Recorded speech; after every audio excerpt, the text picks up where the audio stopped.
You're listening to The World at 8 with Lynn Mozart.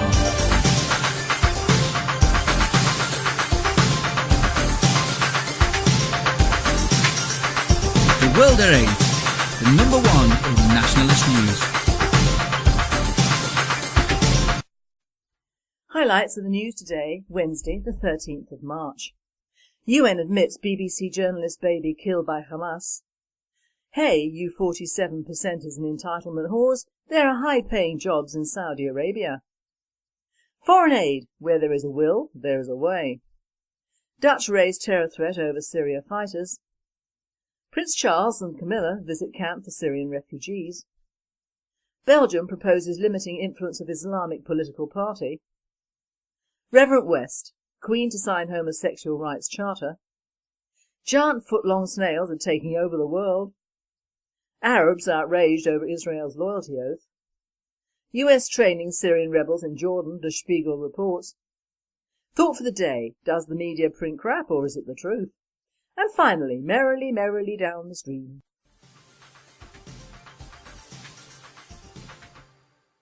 UK news.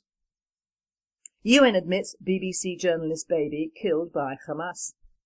During the Pillar of Defence counter-terror operation in Gaza in late 2012, many international news outlets ran a picture of a BBC reporter in Gaza wailing in grief over the body of his infant son.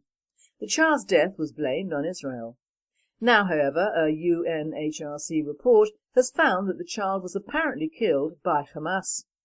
The Hamas rocket, which fell short, hit a building in Gaza and killed the baby and at least one other person. Only the Independent and BBC are reporting, and the good old Beeb softens the blow by saying the UN disputes, while the Independent reports errant Hamas rocket probably killed baby. World Date says, if I remember correctly, the picture of the father and child were all on the news reports, online, TV and newspapers. The full story is found on the Israel National News. Although quick to condemn Israel, our national media are less than honest when it comes to the truth. Hey, you 47%ers and entitlement whores, they're high-paying jobs in Saudi Arabia. This bare-naked Islam headline on the Mail Online Saudi Arabia may stop public beheadings due to a shortage of swordsmen really grabbed our attention. Help wanted, Saudi Arabia may have to end public beheadings due to a shortage of beheaders. Saudi Arabia is considering dropping public beheadings as a method of execution because of a shortage of government swordsmen in the oil-rich kingdom. A joint Saudi committee composed of representatives of the Ministries of Interior, Justice and Health has instead proposed firing squads for capital sentences. The committee argued that the measure, if adopted, would not violate Islamic law, allowing heads or emirs of the country's 13 local administrative regions to begin using the new method when needed. The ultra-conservative Gulf Kingdom beheaded 76 people in 2012, according to an AFP tally based on official figures. The UN's main human rights body has repeatedly expressed deep dismay at the Saudi punishment of beheading. Riyadh, however, rejected the statements as external interference in its domestic affairs. The spokesman said Saudi Arabia respects all rules and laws and protects the rights of its people, and completely rejects any intervention in its affairs and judicial verdicts, whatever the excuse. Unlike Al-Qaeda and the Taliban, the Saudis are real pros at beheading. Just one swift swipe at the neck, none of that agonizingly slow sawing off of the head with a dull knife as favoured by most Muslim terrorists. Foreign aid, where there is a will, there is a way. Just a few days ago, the government announced they were changing the way in which foreign aid was handed out. They said all foreign aid would be channeled through UK companies investing abroad. The Mail Online screamed, at last, Tories see sense on aid. Cash will go to UK firms investing abroad, not corrupt regimes. Now, The Guardian reports, UK to channel £9 million in aid through Rwanda government programme. Cash transfers provided under reprogrammed UK aid package will be dispersed using Rwanda's social protection scheme. The British government will give £9 million to a programme run by the Rwandan government 3 months after freezing general budget support to the country amid allegations that it financed rebels in the Democratic Republic of the Congo. The bulk of the £16 million package of reprogrammed funding to the country, announced on the 1st of March by Justice Greening, the International Development Secretary, will be dispersed through the Vision 2020 Umurengi programme, a social protection initiative owned and led by the Rwandan government. The scheme will be used to make unconditional cash payments totalling £9 million to 545,000 of Rwanda's most disadvantaged people. World Date has to ask, who are we to believe now? Surely the Mail, Guardian or the government are wrong. British taxpayer money is still going to corrupt regimes without going through the good old schoolboy network. Someone other than the taxpayer will be disappointed.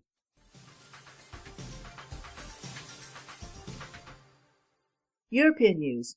Dutch raise terror threat over Syria fighters. Sky News is reporting that Dutch citizens who go abroad to fight for Islamist militant groups are returning radicalised and traumatised.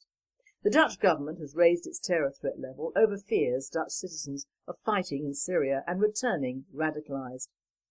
They fear citizens who have been fighting in the war-torn Middle Eastern country will be traumatised and may be more likely to commit domestic terror acts. The Netherlands National Coordination for Security and Counter-Terrorism said in a statement, "The chance of an attack in the Netherlands or against Dutch interests abroad has risen. From Europe as a whole, hundreds have made the journey, many of whom are joining local armed groups. These jihadist travellers can return to the Netherlands highly radicalised, traumatised, and with a strong desire to commit violence, thus posing a significant threat to this country." Counter-terrorism chief Dick Schoof said that nearly 100 people had travelled from the Netherlands to Africa and the Middle East, mainly to Syria. Prince Charles and Camilla visit camp for Syrian refugees. Stanislava Gay-Datsieva of the New Europe writes, "The Prince of Wales and the Duchess of Cornwall have arrived late last night in Jordan, where they will see for themselves the scale of the Syrian refugee crisis."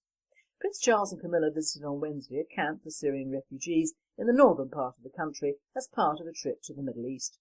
The tour is expected to take place between 3 and 8 days. The royal couple visited the United Nations-run King Abdullah Park refugee camp near the border with Syria that hosts about 1,000 Syrians. They were briefed by UN officials on the situation of the refugees, a Jordanian government official told AFP. British media report that the visit is important in terms of further raising the visibility of the refugee crisis. A World Date writer comments, "Oh, obviously not with a mind to helping President Assad in his fight for his country." Belgium proposes limiting influence of Islamic political party. The Digital Journal reports, the Belgian Parliament have received a proposal to limit the influence of extremist parties amid complaints that the attitudes of the Islam Party are not compatible with the European Convention on Human Rights. Alain Detescht of the Federation Wallonia-Brussels has submitted the proposal which would allow Parliament to limit the influence of extremist parties and impeach party members. The proposal was prompted by the attitudes of 2 members of the Islamic Party in Belgium, Hussein Aïdjedig and Redouane Arouche, who won seats on local councils in Brussels last year.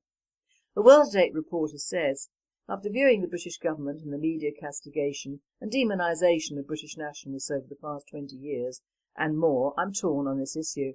An Islamist party such as this one is as much anathema to me as the British National Party has been to our left-wing lovies, but I personally must support their right to exist and the Belgian voters' right to decide whom they want to elect. After all, when the politicians seek to limit the right of one group of citizens, they will soon seek to limit the rights of others." However, the Islam Party in Belgium's advocacy of Sharia law, gender segregation and marriage at 12 smacks of an intolerance of human rights and a support of paedophilia that cannot be condoned and must be strenuously resisted.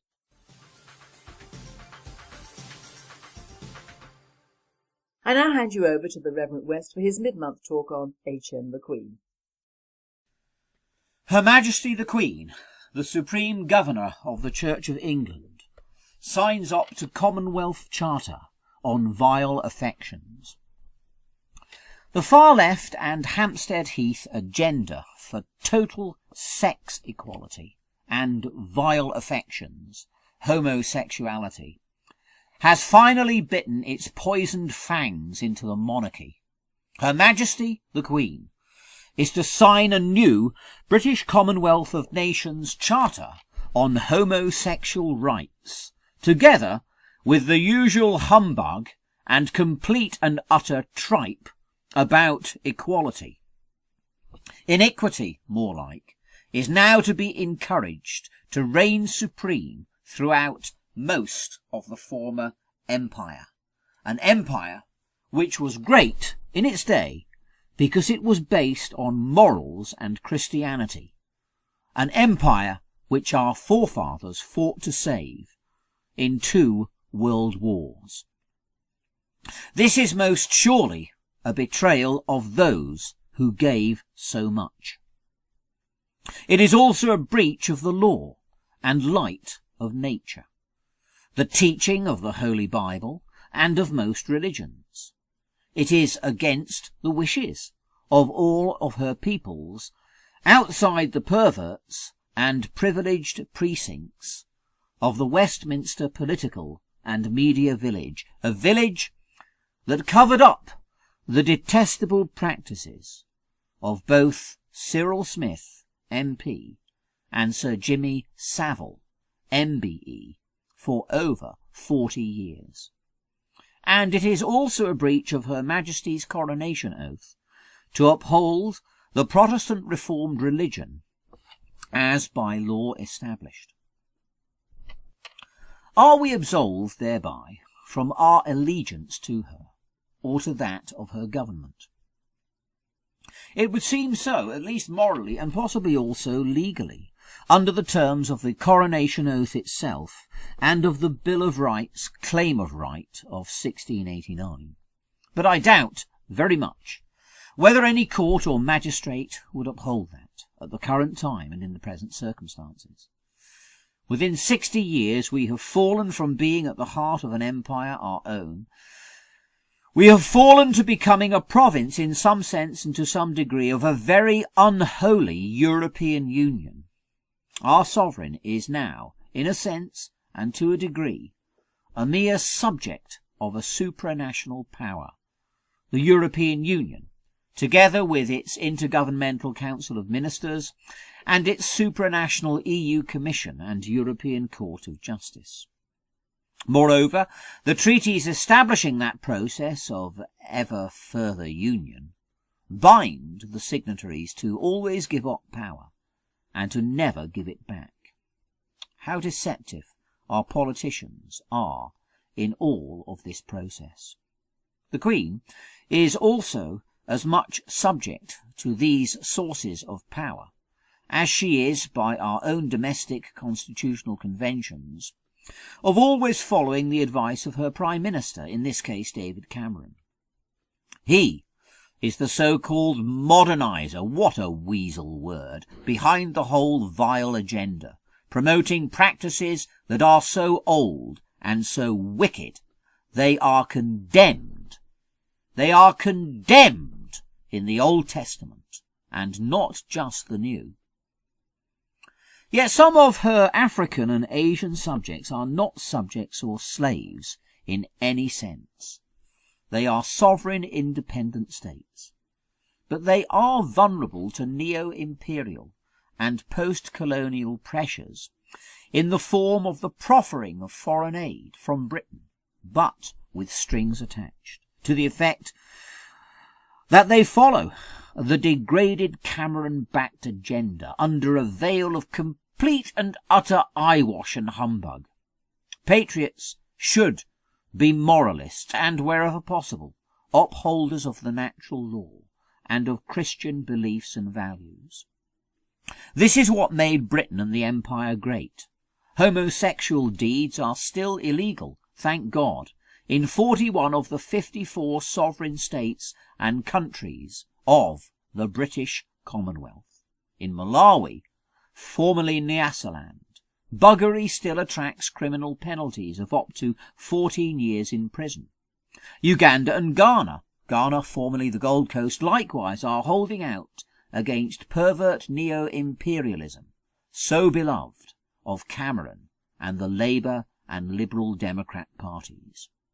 The Queen should be backing the Africans and Asians and what is right, as her father, King George VI, stood against evil in his day.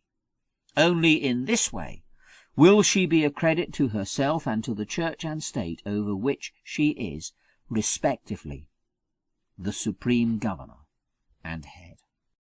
Thank you very much, Reverend, for that insightful report.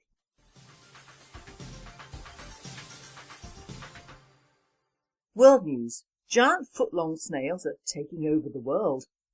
Motherboard, an online magazine and video channel dedicated to the intersection of technology, science and humans, provides this intriguing report on the giant African land snail. Snails the size of footballs are sludging their way across the world, killing crops and carrying meningitis along with them. Known as giant East African snails, this invasive species has recently been discovered infiltrating Florida, nations in both Central and South America, and now most recently Australia.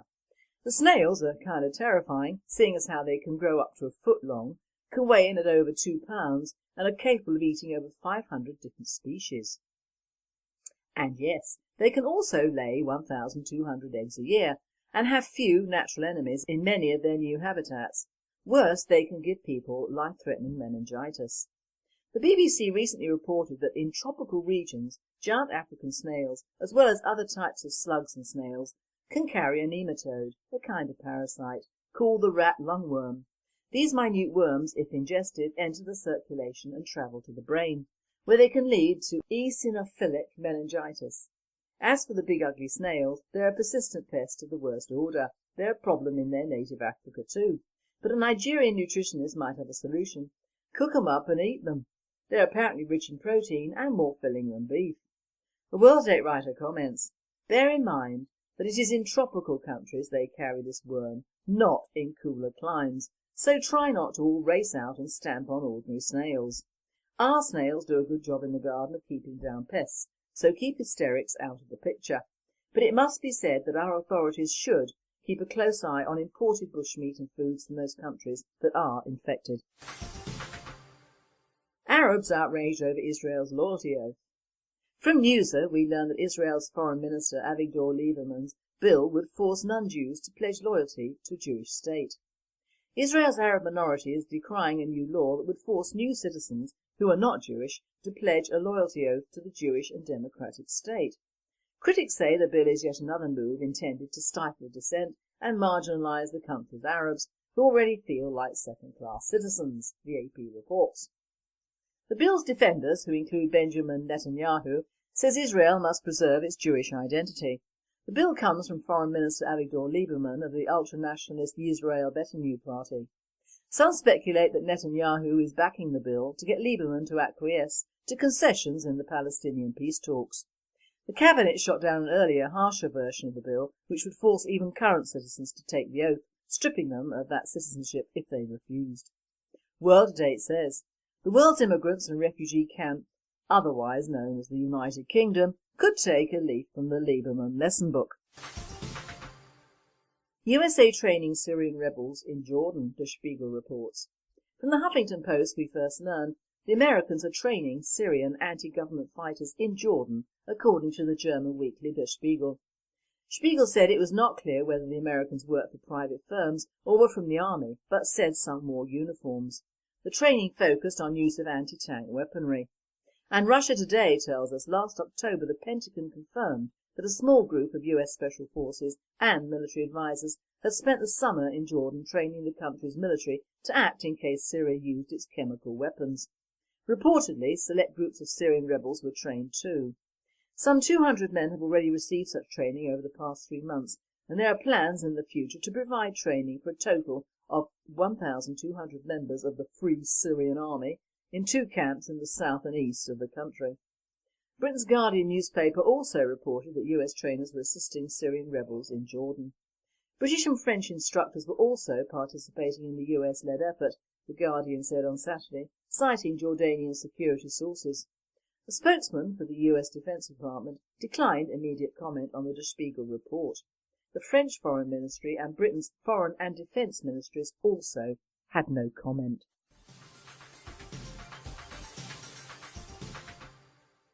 Thought for the day. Does the media print crap or the truth. Now we, living in a so-called democratic society, should not have to worry whether we as a nation get the right news, because that is all worked out for us days or weeks before something controversial is printed. It is all in the plan, my friends, it is all in the plan. Have you as nationalists ever wondered why the news is always biased? That is because history and the news are written by the winners and the establishment, and you will read what we deem important and nothing else, which is why we have the world-to-date nationalist news. We don't like our people hearing or reading misinformation or feckless sheeple's news, but they do have a choice to listen or turn off. That is why you will never see a double-page spread in a national newspaper on Charlene Downs and her terrible disappearance in totality, and not a two-page spread mixed with other forms of sexual slavery, rapes and Eastern European gangs. You see pages devoted to white women who have survived rape by white guys, but never a dedication to the first white disappearance and probable murder of an underage girl by the Muslim owners of a kebab shop, the premises of which were proved to be used for the sexual exploitation of female children. It'll be the 10th anniversary of this crime later this year, and, unlike the Stephen Lawrence murder, which will survive the end of days or life as we know it, Charlene has vanished into the ether. It's not kept alive by money or the authorities, in the same way that the SL murder was and is. Vast amounts of money, memorials and awards have poured into the Lawrence family, massive amounts of texts have been printed, and every single year since his murder, medals and honours have been heaped on Mr. and Mrs. Lawrence, and for what? The fact their son, who might or might not have been the second coming, was either in the wrong place at the wrong time, or was indeed, as rumoured, well into the drug scene, which doesn't denigrate him or anyone else being killed, but should have had some bearing on the horde of writings that everyone has had to endure for the last 20 years. A gift that never dies and keeps on giving. So despite the Charlene Downs case and some very few reported cases since, it is no surprise that the Oxford Nine, when first arrested and charged, actually made the Nationals in a small way, but now the trial has been in progress since early January at the Old Bailey and is only reported in the Oxford Mail in an ongoing web page under today's title, Day 34. Now, apart from the fact that this trial is costing the taxpayer thousands if not millions of pounds, there is the strange fact that the police were investigating Anjam Dogar, one of the accused, back in 2006 for the alleged abuse of Girl 2. I don't believe it was ever reported in the press. Another strange fact is that a Samir Tasib of Wilkins Road, Oxford, appeared at Oxford Crown Court on February 11, 2013 for a plea and directions hearing. The 22-year-old was charged in November 2012, but police only released the information this week. What happened to Tasib? He's not one of the men accused, so must be one of the 4 who were arrested, questioned and set free. There are currently 9 men on trial at the Old Bailey in London, accused of involvement in an alleged child sex ring in Oxford. Note, the child sex ring, not Muslim paedophile gang who should be charged immediately with underage sex with a minor just to start with. The details have been relayed in World Date earlier, but suffice to say most of these girls were between 11 and 15 years old. They were threatened, beaten, raped by both these men and friends, and with foreign objects. An abortion was performed on one girl and threats of death issued to their families. They were also turned into heroin junkies just for the hell of it. I cannot see why these men are not being deported with all their families immediately for them to stand trial in Pakistan or Bangladesh, thus saving us, the British taxpayer, a lot of money and time. These poor unfortunates will be deemed vulnerable, and it will be interesting to see if the British population give their families money, national sympathy and awards. I think we all know the answer to that one. These victims are the wrong colour, and they say that we in the British National Party are the racists. So here are the so-called defendants to be named and shamed, but of course the names are all very much alike. Kamar Jamil, 27, formerly of Aldrich Road, Oxford. Akhtar Dogar, 32, of Tawney Street, Oxford. His brother Anjam Dogar, 30, of Tawney Street, Oxford. Asad Hussain, 32, of Ashurst Way, Oxford. Mohammed Karar, 38, of Kames Close, Oxford. his brother Bassam Karar, 33, of 100 Acres Close, Oxford, Mohammed Hussain, 24, Horsepath Road, Oxford, Sishan Ahmed, 27, of Palmer Road, Oxford, Bilal Ahmed, 26, of Suffolk Road, Maidenhead. This farce of a trial was held up yesterday because of legal arguments, and 4 other men arrested as part of Thames Valley's police Operation Bullfinch have recently been released without charge. Even now, the term Muslim grooming is not used, because it is the language of the far right, and we cannot offend the law-abiding Muslim communities. Well, if you can find one, good for you. One thing to notice is that all these men are relatively young, and I'll have a bet that all are married and all have houses. How many of our white indigenous young men can boast a house, or maybe 2, in which to carry out nefarious activities? The media will never report the truth to the sheeples on that, or the grooming crimes, past, present or future. On the 3rd page of the Mail Monday was a small report that Brendan Vaughan, 55, a British engineer, and 6 colleagues had been shot to death in Nigeria by an Al-Qaeda-linked Islamic group, Ansarut. The men were abducted in northeast Nigeria on February the 16th, and it is believed that the UK were going to launch a mission to rescue them. This should have been the headlines instead of Welfare Minister rages at bishops, but of course it might offend the African Muslims we have over here, so 3rd page it is. And so us Brits are also being hailed as unsociable. What do the establishment and media expect? Everywhere that people of middle years and class met, they are shutting down. There are no drinking clubs or pubs left, or indeed small English restaurants for tea and talk. Cinemas are closed, theatres only abound in London or large cities. The only community centres actually catering to us Brits are for the old brigade, bless them, and everyone is encouraged to stay in their homes with Xboxes, TV games, boxed up takeaways and cheap meals for 2, and of course the propagandised TV. And they say 1/3 of us only say hello to new neighbours. Well, in some areas you can understand that, with an ever-shifting renting population, many of whom cannot speak English, and the tales of awful multi-children one-parent families, in pictures in which most of these brats have hit the ugly ethnic branches all the way down, and are busy terrorising poor old ladies. My neighbours are nice, but in my last house, even if they'd been awful, I didn't have to see them from one day to the next, and that's just how I like it. It's also reported in a customary cheery manner that red wine could help you live to 140. Whoopee! All those years to enjoy more propaganda and loneliness, because of course lonely OAPs spend 100 days on their own. We all have that to look forward to, or do we? Whilst we're being told to put up and shut up over serious crimes and the communities involved, we're also being denigrated as a race. We're too fat, too thin, too unsociable, too drunk, too unhealthy, too uneducated, too unambitious, too racist, too lazy, and much more. Well, I have news for the Mail. My 2 eldest children hardly ever see me, and I could put it down to the fact that I beat them regularly, starved them, denied them every comfort, didn't bother to have them educated, and in fact just stopped short of shoving the little darlings up the nearest chimney or selling them to the white slave trade. But it isn't all those things. It's the fact that most of our youngsters of their generation, now in their mid-40s, were the first to be exposed to the new world order of education. Those are the Marxist edicts of multiculturalism and the denial of family and religious values. This movement started in the late 60s and early 70s, hot on the heels of the lovey liberal flower power great unwashed debacle and the Vietnam War. It was subtle, but it worked. We now have an entire generation of middle-aged people, not too far removed from the silver brigadedom of their parents, who have very little familial ties or needs.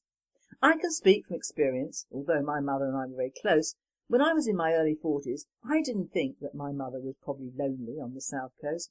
I went to see her about twice a month in Berkshire, but I know now that the loneliest she was when she lived with us and we were out working most of the day.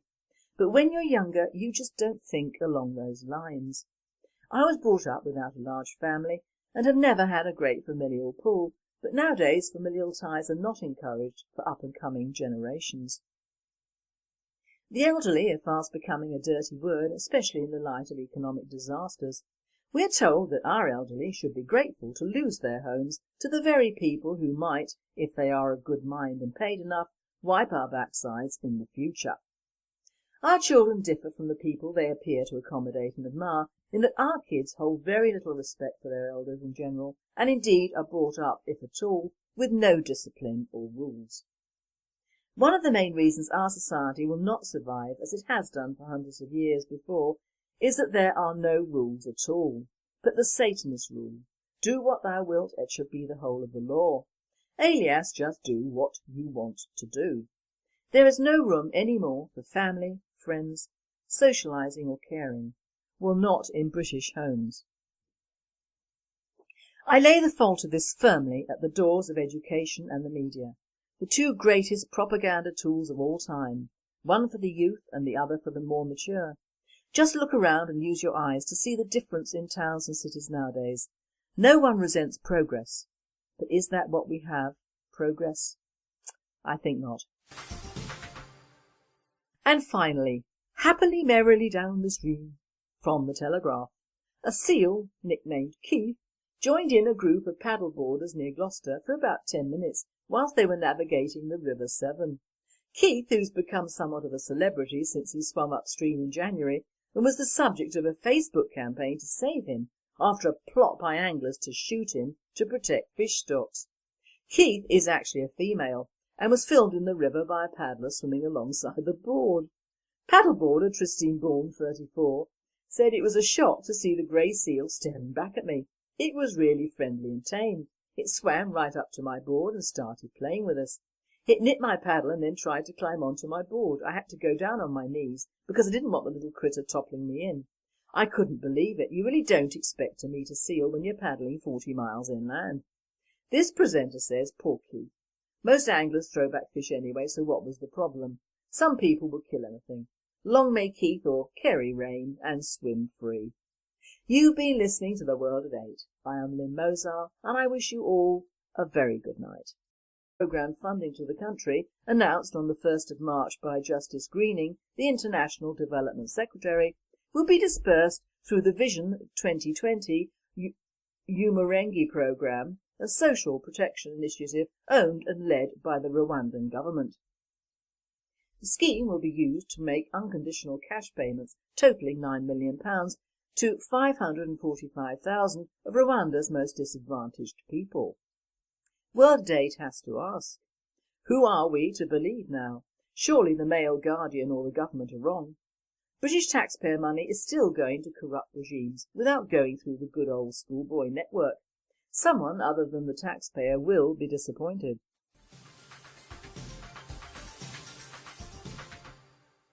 European news. Dutch raise terror threat over Syria fighters.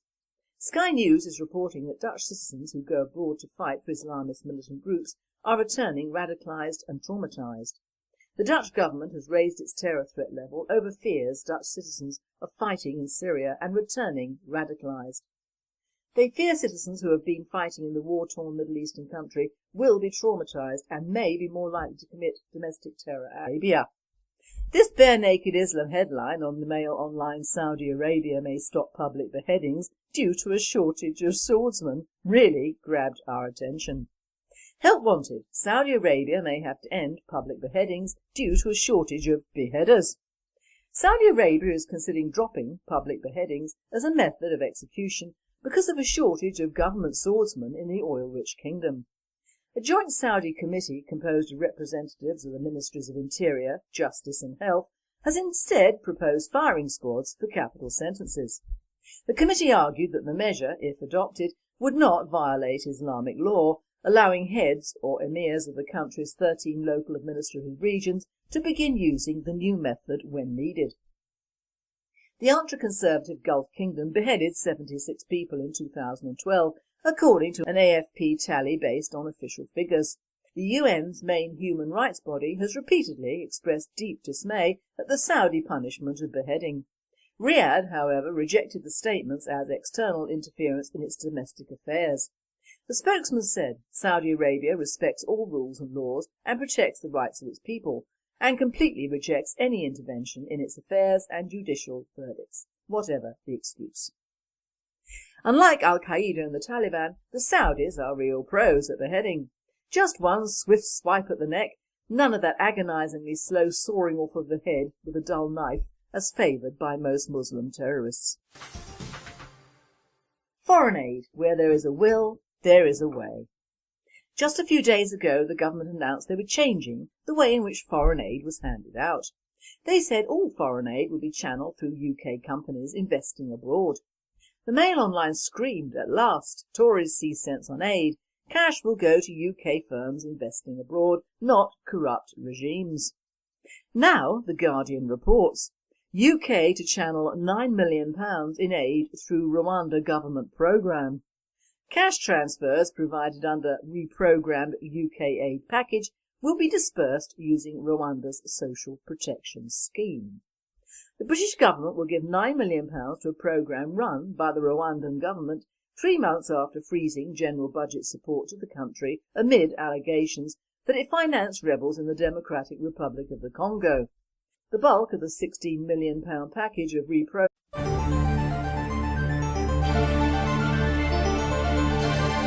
You're listening to The World at 8 with Lynn Mozart.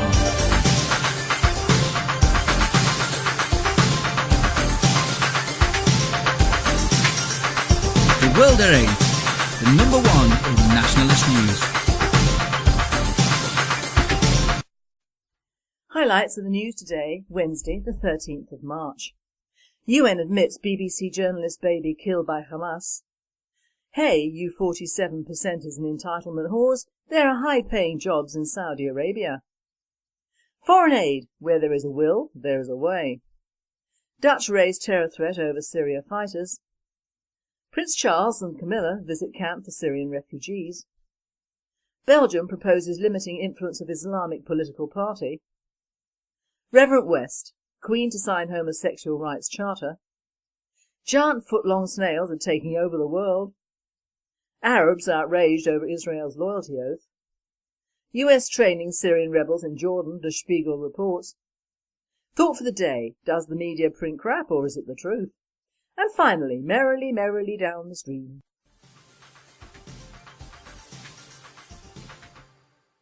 UK news. UN admits BBC journalist baby killed by Hamas. During the Pillar of Defence counter-terror operation in Gaza in late 2012, many international news outlets ran a picture of a BBC reporter in Gaza wailing in grief over the body of his infant son. The child's death was blamed on Israel. Now, however, a UNHRC report has found that the child was apparently killed by Hamas. The Hamas rocket, which fell short, hit a building in Gaza and killed the baby and at least one other person. Only the Independent and BBC are reporting, and the good old Beeb softens the blow by saying the UN disputes, while the Independent reports errant Hamas rocket probably killed baby. World Date says, if I remember correctly, the picture of the father and child were all on the news reports, online, TV and newspapers. The full story is found on the Israel National News. Although quick to condemn Israel, our national media are less than honest when it comes to the truth. Hey, you 47%ers and entitlement whores, they're high-paying jobs in Saudi Arabia.